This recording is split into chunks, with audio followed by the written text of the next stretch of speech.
not everyone might need that.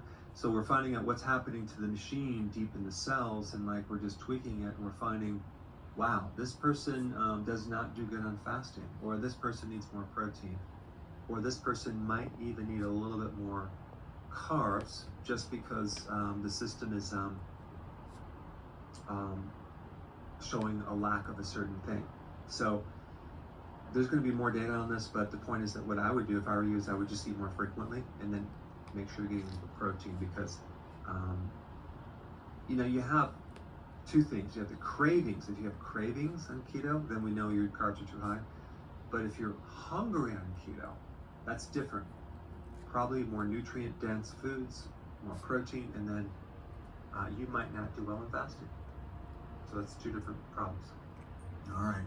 So I just love our audience. They are so laser focused on knocking out these questions.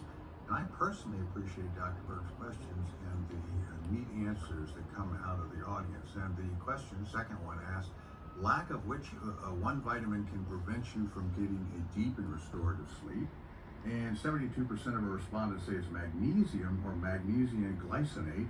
10% say it is vitamin D. 8% say it is B12. 5% say it is K2D3, and the last 5% say it's B2. Big range of answers. Who's right? Okay, so I just did a video today on this topic, so it's fresh in my mind. Vitamin D. I take 50,000 IUs of vitamin D3. I'm not recommending everyone do that, but I'm also taking the key cofactors to prevent any problems, and that would be magnesium, K2, zinc, and B6. So those of you that answered magnesium are correct too, because magnesium helps sleep. But if you take magnesium and you don't have enough vitamin D, it won't work.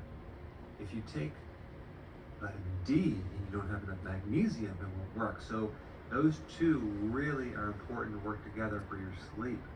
Now, for me, it must be more of a genetic thing, because you know, I've been taking 10,000 IUs, 20,000 IUs of vitamin D3 for a long time, but it wasn't until I went up to 50, because I want to get my therapeutic dosage. So I want to also work on remodeling some of my joints, and so with a combination of fascial stretching, which I'll release a video on, and this high vitamin D with the magnesium and K2, those cofactors, boy, 8 hours straight, don't need a nap anymore.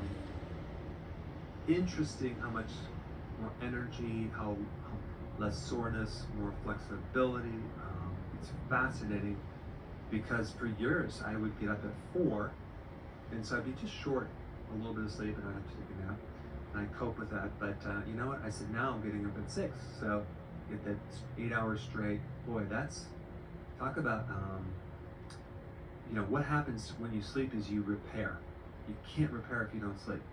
So that restorative sleep, I think, is probably even more important than diet and exercise, because if you are eating good and you're not sleeping, you're still not quite right. So, but they're all three important. But I think that vitamin D, higher amounts, fascinating, because it fixes the circadian rhythms. It's great for sleep apnea.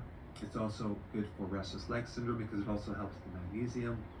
That's really behind restless leg syndrome. Cramping helps the magnesium. So there's about every aspect of sleep is can be improved with vitamin D3, including the circadian rhythms when you get jet lag. So stay tuned for that video. Interesting. The Swiss 1291 is the handle from Rumble. You once did a video using amino acids to recover from surgery. Unfortunately, your amino acids product is no longer available. Which kind would you recommend? Yeah, I realized that there's, you know, after a while of selling, you can pretty much get